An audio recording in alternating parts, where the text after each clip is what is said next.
the Marist Red Foxes look to take game number 2 of this MAC College Baseball series from the Canisius Golden Griffins at the Dembski Sports Complex on a cloudy day in the Nickel City.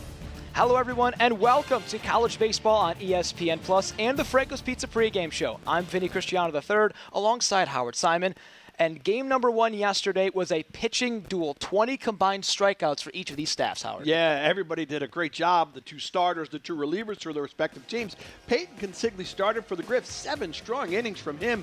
Unfortunately, he turned out to be the hard luck loser. Jack Wren came out of the bullpen for Marist, protected a 1-run lead with 4 innings and got the save. 3 runs scored by these 2 strong offenses. That was a big surprise. Tyler Hartley with the win for the Red Foxes. Marist will try to get a win in Game 2 coming up next on ESPN Plus from Canisius. Rataczak, we already mentioned, one of the better players in the entire country, flew out in his first at-bat and has 2 runners in scoring positions. He hammers that one towards right field. That one's high, that one's far, bye-bye ball, and Niagara extends their lead to 7 in the top of the second. This is exactly the offense that Canisius had been looking for, I think, for the majority of this series, because while their efforts in the bottom of the 9th have certainly been valiant in the past 2 games, I think there's something to be said for their maybe slow start a little bit on offense, and that's uncharacteristic of this Griffs teams. As Jackson Strong watches one get poured in for a strike on the outside corner. This is a Canisius team that has historically not only been good on offense, they've had good pitching, athletic defense, but at the plate, they've always been one of the best teams in the MAC in batting average, and I imagine they will return to that form as Jackson Strong hammers one out towards deep center field. Jackson Strong will send it over the fence, and the Griffs are on the board 2-0. As the Jaspers look to hang on to this lead and move back to 500 in MAC play in their 4th game. They went 1-2 against the Mountaineers earlier this season. A long drive there. That one's back, that one's far, and that is unmistakably gone. Vincent Davis, his first hit of the day is a home run, and the Jaspers answer back, extending the lead back to 3. 6-3 is the score, courtesy of number 19. We're ready to get started from the Dembski Sports Complex, and we'll see if the Purple Eagles can start as hot as they did yesterday. This is a team that had 13 hits and 17 runs in the 17-9 victory against the Blue and Gold during yesterday's game. Lineup slightly different, though, for the Purple Eagles. Nick Groves, Brady Desjardins, and Eric Rataczak will start things off as per normal, but Vinnie Morrow, who had 2 home runs, now slides into the cleanup spot. Kelly Coral will hit 5th. Reese Kozar will hit 6th. Gavin Schrader slides down the lineup a little bit to hit 7th. Matt Ward goes from 9 to 8, and Jake Hutchins, who pinch hit at the end of that game, will now slot into the 9 spot and play left field for head coach Rob McCoy.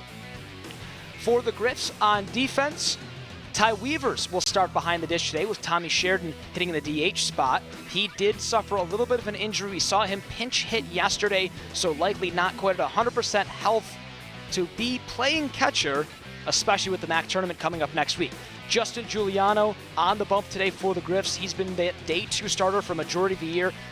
Big strikeout pitcher. Josh Niles, J.C. Spinoza, Howie Stuckey, and Trent Rumley. Pretty similar in the infield. Around the horn, Andrew Marcello, Jackson Strong, and Carlin Dick in the outfield for the Canisius Golden Griffins, wearing their white uniforms today with the blue numbers. And there is the left-hander with the beautiful mustache, Justin Giuliano.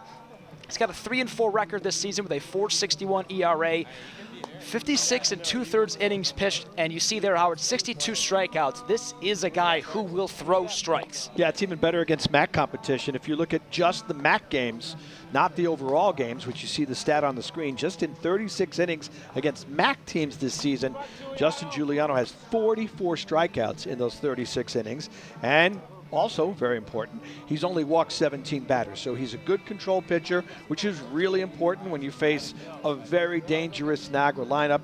You got to mix things up, but you've also got to have really good location.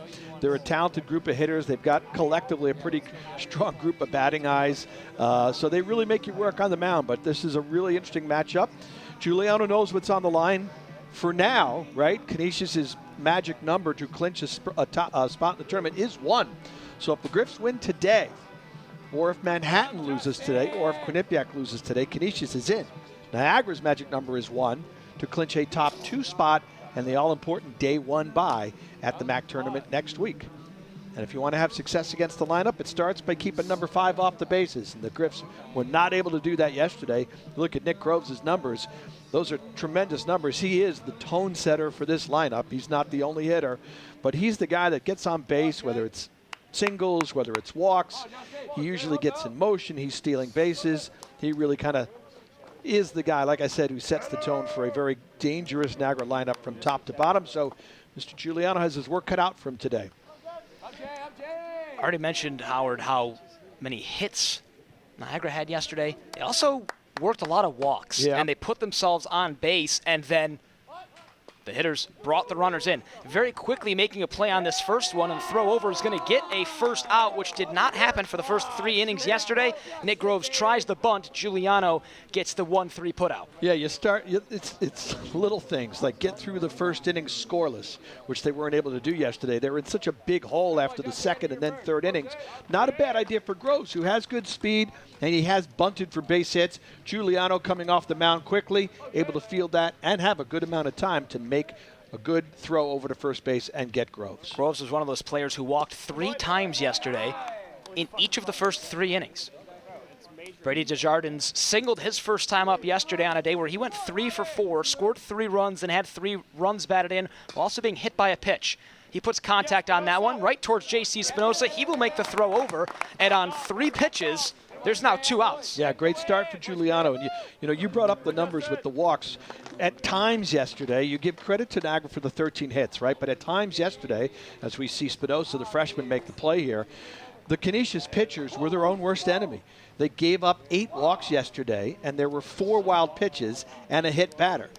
Against a team that, like Niagara, that hits over 300 on the season, you can't give them free passes. You can't give them hit batters. You don't let them advance runners on wild pitches, and Giuliano's off to a really good start. This is the toughest guy to get out in the Niagara lineup.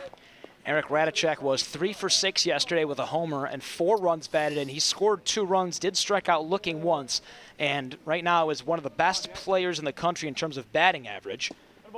He now sees that one poured in for a strike, 1-1 count. By the way, I will add, first pitch today was at 12:05 p.m. on this Friday afternoon. This game was originally at 12 and then got moved back to 1 p.m. and then was moved back to noon as of yesterday due to possibly some weather coming in. Trent Rumley makes the throw over, scooped out of the ground by Josh Niles, and a 1-2-3 inning for the Griffs sends Niagara down in that order. So Canisius will very quickly go on offense here from Medemski and try to take their first lead of the series next on ESPN+. Just outside the Canisius University ticket office and the refuel room as the Golden Griffins try to retake the lead here in the bottom of the 6th inning against the Manhattan Jaspers, who plated 2 runs in the top of the 6th and 3 in the top of the 5th to take an 8-6 lead. Meanwhile, Canisius has been held scoreless since the bottom of the 3rd. They opened the game with 3 runs in the bottom of the 1st, 1 run in the bottom of the 2nd, and 2 in that bottom of the 3rd inning, which at the time had given them a 6-3 advantage. That advantage has since been erased via 5 straight runs from Manhattan. Now that one's hammered by Tommy Sheridan towards left field. Can he get 2? He can. Tommy Sheridan circled the bases again. His 2nd career home run, his 2nd home run of the season, and 2nd home run of the day comes right now to cut the deficit to 1 in the bottom of the 6th. 1-2 the count here. Giuliano deals. Cut on and missed.